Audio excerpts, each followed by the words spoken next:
Hello, everyone, and welcome to our breakout session, Getting More Value from Enterprise Data with Location Intelligence. Today, we're going to talk about how you can use Mapbox products to clean up, validate, enrich, and visualize your geospatial data to extract valuable insights and make more informed business decisions. So I'd love to quickly introduce myself and the team that we have here today.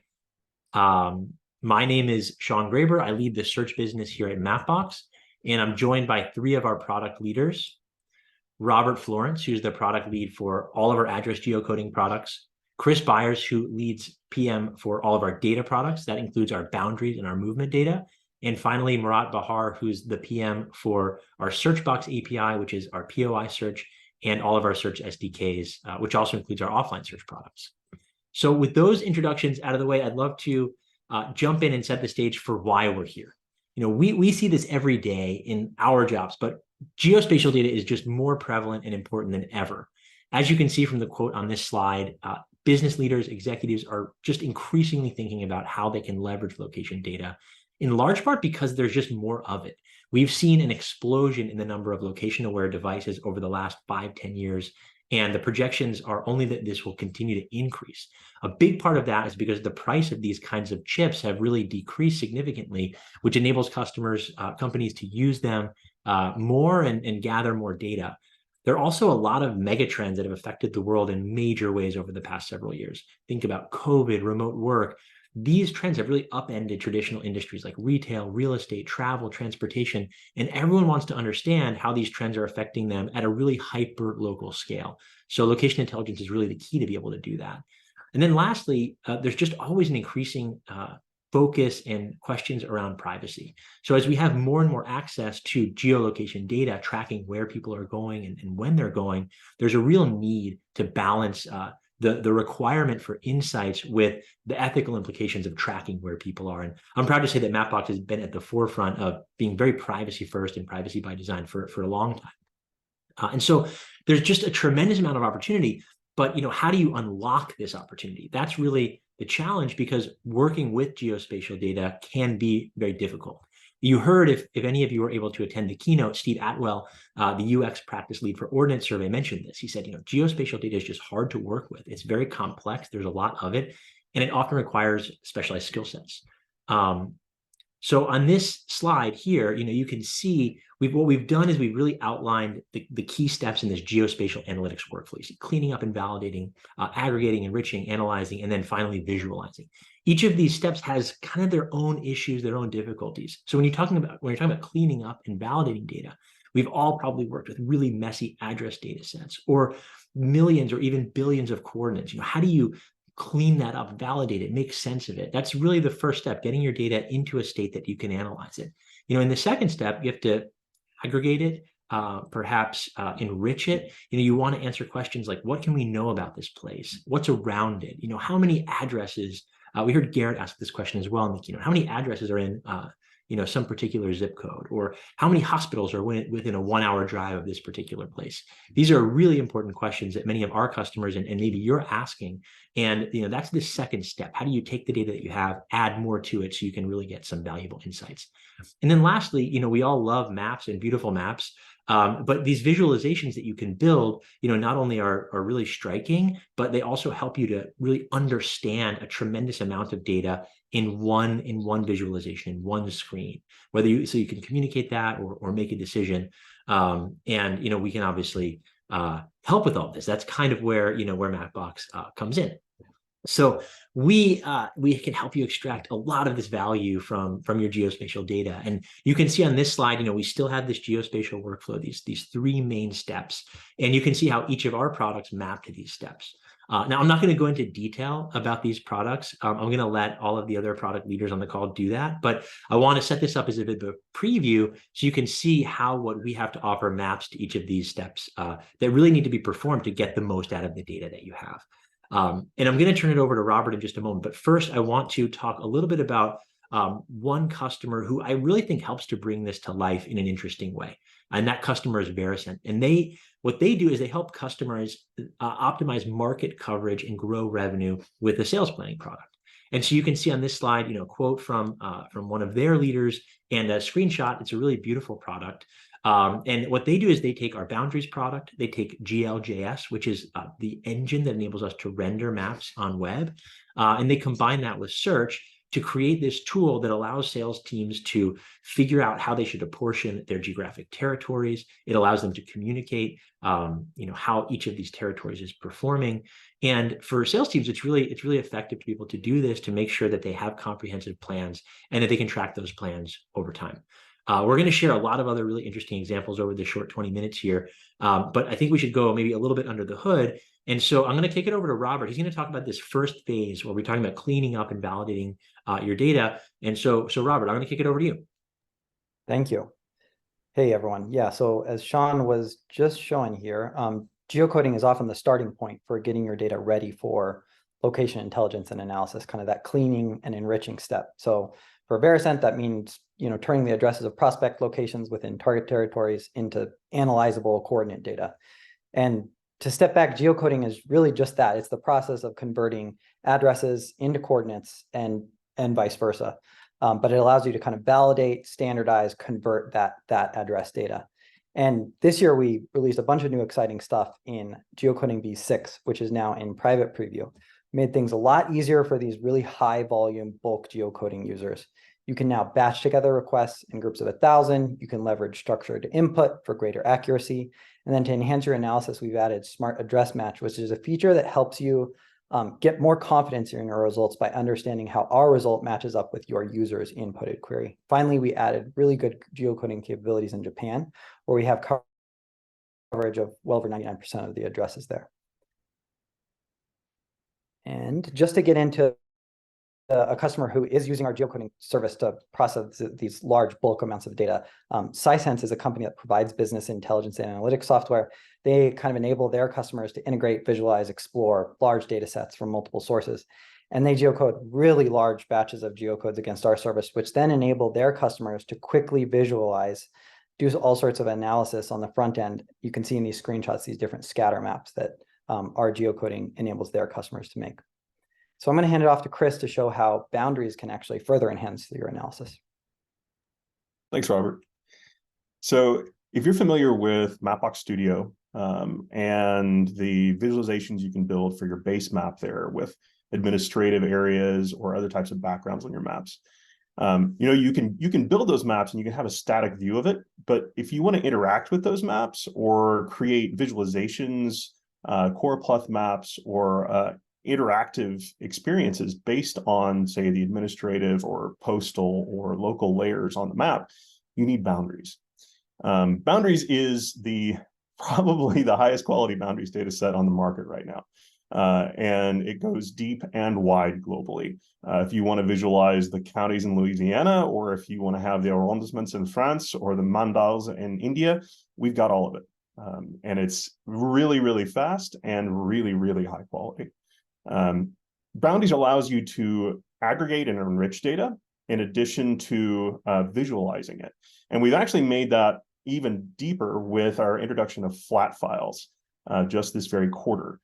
So before you could access boundaries through the API, but now we've actually opened up the ability to have GeoJSON deliverables of our boundaries so that you can do geospatial analysis, do things like point and polygon operations or area calculations or high volume geotagging. That sort of thing is all enabled by a flat file use case. We're also opening up more API-driven search and lookups with boundaries. So instead of using our CSVs or other flat file metadata in order to do lookups and joins, you can also do it through our details API and through our upcoming forward search API. So you can just build a completely interactive map without having to build a database or another lookup service. Also coming this fall or this winter is the Boundaries 4.3 release, which will have updates to Africa and Oceania. So this season is pretty big for election mapping.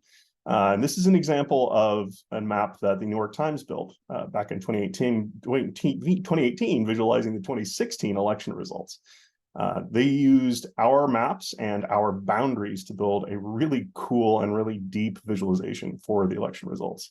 And this is something that we have coming up a lot of use cases with internationally. We have folks that are building this for Spain, for France, as well as our domestic US elections. So this is one of our coolest things that we have available coming up. And on the data side, in addition to boundaries, we have our first-party mobility data set, Mapbox movement, which is based off of our 700 million active users we have using our SDKs every month, and which aggregates activity for the entire globe, or at least everywhere that there's cell signal. So this data set will allow you to look at site selection, competitive analysis, traffic volumes for infrastructure, or even look at whether something is open or closed in a particular area over a period of time. It's also one of the foremost privacy-first mobility data sets, which prioritizes the end user. We de-identify all incoming traces and we aggregate for privacy so that that end user is first and foremost. The other cool thing that you can do is look at retail analysis. So if you combine search results from the POI search and search box with Mapbox movement, you can start looking at changes to brands over an area. This is an analysis that we performed based on locations for Costco, Kroger, Target, a few others, based on the COVID closures, and looked at how those changes occurred over time, both on organic changes and on actual forced closures and holiday closures. You can kind of see the competitive analysis that you can build out of a view like this.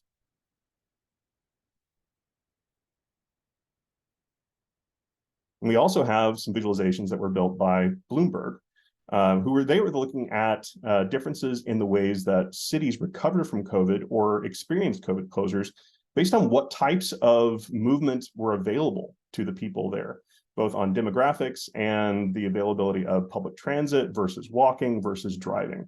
The movement data set allows you to view those different modalities of vehicle traffic versus footfall, and actually build comparisons for each one of those in addition to the total activity. Now, this data is available directly from Mapbox as a flat file or through the Snowflake platform, which I think Robert is actually about to speak to a little bit more. Thank you, Chris. Yes, so another really exciting thing we released this year is about bringing our services to more people and making them more accessible to even non-developers. So this year we released something called the Snowflake native app. A native app is a way you can use Mapbox services right inside your Snowflake environment. It's as easy as writing a select statement. You can just write mapbox.geocode and then in parentheses an address or a coordinate. And it's great because your data just stays right where it is. This is available today in the Snowflake marketplace. You don't even have to have a Mapbox account. You don't have to bring a token. You don't have to know how to code. And in terms of functionality, we've got geocoding, boundaries, which Chris was just discussing, and movement data are all available today. You can just search Mapbox geocoding in the Snowflake marketplace. And up next, we're going to go beyond geocoding. We're going to bring in some pretty powerful navigation and logistics APIs and capabilities. This means isochrones, distance and duration calculations based on real travel times, and a lot more. Yes, and so we've been getting a really great response in our private beta on these new features. And just to dive a bit deeper into one of them, isochrones here, these enable you to understand the accessible area from a given location in terms of real travel time, driving or walking or biking. And it's a game changer for things like site planning to understand what customer demographics you're actually in range of for a store, for example. Helps you do competitor analysis, see where you kind of overlap with key competitors, and network adequacy to make sure that your services are accessible by your clients. And this is really just the beginning for us here. We're very excited to keep making our products more approachable, more convenient, help customers unlock more value from their data. And I'm going to hand it over to Murat now to talk more about how our visualization capabilities and going beyond just address data. Thanks, Robert. So let's consider that we have all the data we need for our geospatial data analysis, and we use Mapbox, a plugin for Snowflake, so I have the data. So next step is typically about how we're going to display this data in a meaningful format for our customers. And the first option comes to mind is loading this data into your BI platform of choice. So when we look at the different BI platforms, every platform comes with their own capabilities for visual displays. And depending on your platform of choice, you will kind of create dashboards, drill down analysis, and things like that.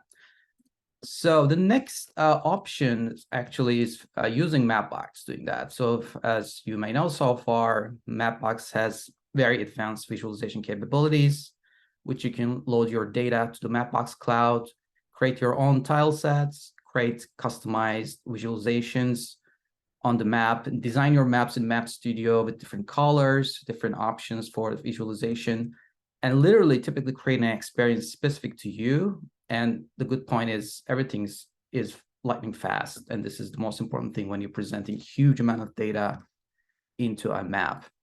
So specific for Mapbox, what is the differentiation factor? I think the speeds and the capacity to render huge amount of data is number one. And the second one is you can literally build different layers based on how you're going to present your data. And you can give customers to turn it on and off those layers to get a more detailed understanding of data. And at the end of the day, we provide everything that you can customize your maps at a higher level. So, okay, we render our maps. It's all beautifully displayed. So what's next? The next step is presenting this data, this maps to your customers and letting them to explore, right? So what are you going to ask for? Hey, I have a sales report beautifully rendered on a map. So what's next for me? How can I find a specific location in the map so I can make a data analysis? Oh, there's a sales booming in a city center. What are those locations look like? And what are the different changes in specific areas? So there are two products that really helps you doing this drill down custom on the fly analysis. The first one is the Searchbox API. Searchbox is our all-in-one search solution. It has everything you can point into a map, like POIs, addresses, place names. You can search for those. It supports multiple search use cases like text search, nearby search, category search, or reverse lookups, where you can put a coordinate and get a list of location these coordinates. We are giving a huge amount of customization opportunities so you can tailor what exactly you want to build. And if you're building a web app or mobile app, our SDKs and libraries are ready there to help you and make it very quickly. And one thing is big for us right now. We're working on the specific feature so you can bring your own data into search so you can find your custom data in search as well. The second product I like to talk about is Details API. And let's consider a scenario. Okay, you built your sales dashboard and you noticed a sales booming in a specific area. And especially Details API is giving you more contextual information about POIs. Let's say you have a couple of locations and the map is making big amount of sales. You can click on them, get more information about the business details, photos, opening hours, and all these things. And then you can literally create a more engaging end-to-end experience for exploring data. We are planning to open up Details API for public preview early next year. So I'd like to highlight this as well. There are actually endless opportunities where you can mix and match those different capabilities from Mapbox, specifically search, mapping, and discovery products. There are two examples here. On the left, you can see how vaccines.org built a vaccine finder. So it uses custom data, all vaccine locations, their availability, plus they're using our maps to render those. And you can, as a customer, search for zip codes, cities, or all the different search options and locate a vaccine location. The second one on the right is the journey planner. A journey planner connected with a transport network in a city, and you can plan your trip, select start and ending locations, and everything is beautifully combined together. So it uses our search API, navigation APIs, and map visualizations to create planned journey and in a city traffic connected with the transport network. So all these use cases are possible, mixing and matching our services. And yeah, a good point is all waiting for you, for developers to start building today. Thank you.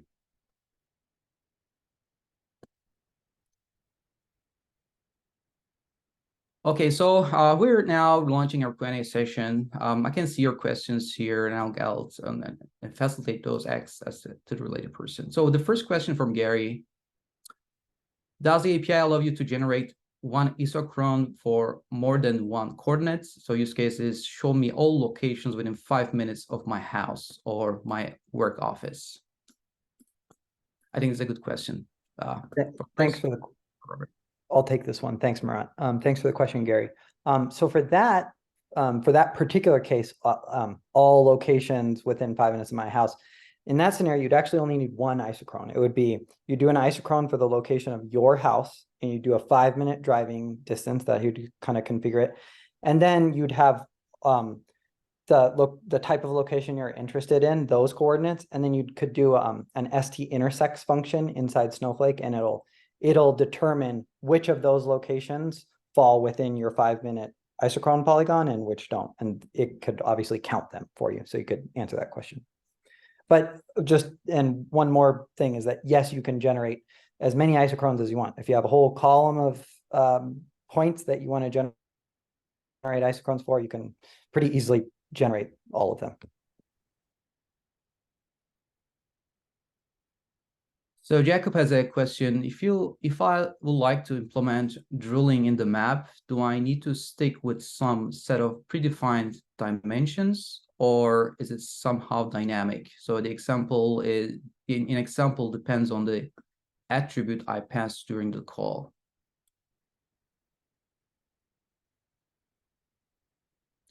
So maybe I can take the deal here. Like, so in the drilling down, so we have a couple of things. In the maps layer, you have different layers, right? So you can on and off those layers, giving opportunities to drill down. In the search layer, then we provide you a search functionality, so you can spot a specific place, and you can drill down around this coordinates of this POI location. So it literally depends on your scenario, what you're trying to achieve, but we have a lot of flexibility around where you point a specific area or highlight a specific area for different use cases.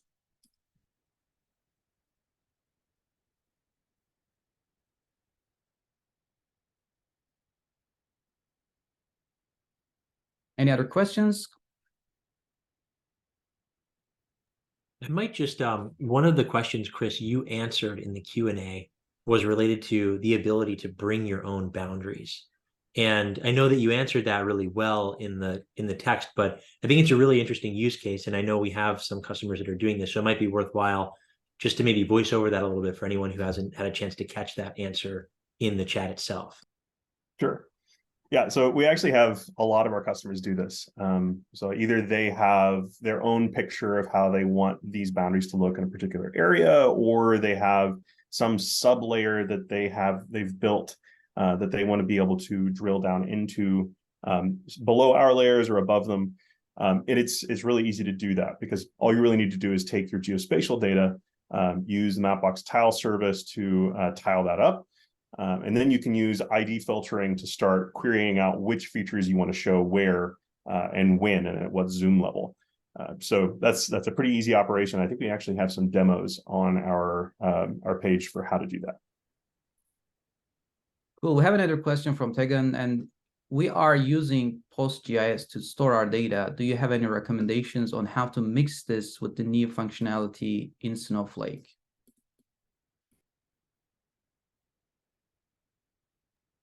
I don't have a quick answer to that. I can take that one for homework. I think that Snowflake works really well with data that's kind of just structured, tabular data, and it also works really well with GeoJSON data. A lot of our functions both accept and return data in a GeoJSON format. Not ultra familiar with PostGIS, but I'll look into that. I don't know, Chris, do you happen to know this? I know a lot about PostGIS, but I don't know a lot about Snowflake, so I'm... Yeah. That's a good one. Yeah. Cool. Sammy asks, is it possible to download some of the data boundaries polygon coordinates file to use them in my own app development? I think that's... Yes, it is. That's something I was talking about, the flat files that are just recently available. Before, the answer would have been no. But we've just opened that up. So if you need flat files to incorporate into your development, if you have geospatial operations that you need to run, then you can talk to us about access to those flat files. Just get in touch with sales off that product page for boundaries, and we'll run with you.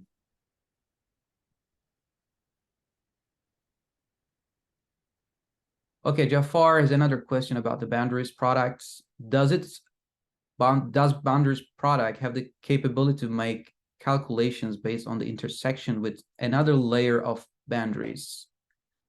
For example, calculating the numbers for 3044 age population based on a generated isochrone. Yeah, so this is another one that before I would have had to say no, but now that we have flat files available, you actually can use the raw geometries to do any kind of geospatial analysis you want to do in PostGIS, or if you have other API tools that you're using to do geospatial analysis, you can use the raw GeoJSON to do that. Great. Daniel asks, are the isochrones bound to travel by roads? Could you use it to calculate travel by other means like rows and fields for robotics, etc.? Mission progress. Yeah. Thanks for the question. So isochrones so for driving, it'll just be like vehicle road network, and then biking and cycling will also leverage the knowledge of kind of like pathways and walkways as well. So there is more than just regular vehicle roads. It doesn't you can't currently upload like a custom travel network to the isochrone function. So like if you had knowledge of how to navigate your own fields, that's not a currently available feature, but it's a really interesting idea that we would love to look into. Yeah, great deep questions we have here. I don't see any more questions on this session. We have 3 more minutes if anyone willing to ask for more. Can I service one more, Chris, that you actually had answered by text? I think it's just another pretty interesting use case as we talk about location intelligence. I forget who it was, but they asked about demographics data as it pertains to boundaries. And I know that we don't really have demographics data encapsulated within the boundaries, but could you talk about, maybe some of the ways you can join that data and do this kind of analysis? Because we have really specialized boundaries that align with what statistical agencies use. So that really, we're making it possible in some interesting ways. Yeah. So what we've done, instead of housing the demographics data inside the boundaries as additional metadata, we've just included the links and join keys out to canonical sources. So like US Census data, NUTS data, there's Japanese statistical data. All of those are the canonical sources, and we use those to create the boundaries themselves. But rather than trying to keep all the data up to date internally, we just say, here's the canonical join key to go grab data from source and run with it. The other side of it is you can combine the movement data with boundaries data for a little bit more kind of edging on demographics, where we're talking about how people are moving, either on footfall or vehicle traffic in a particular area. So that can be another input to the overall demographics view.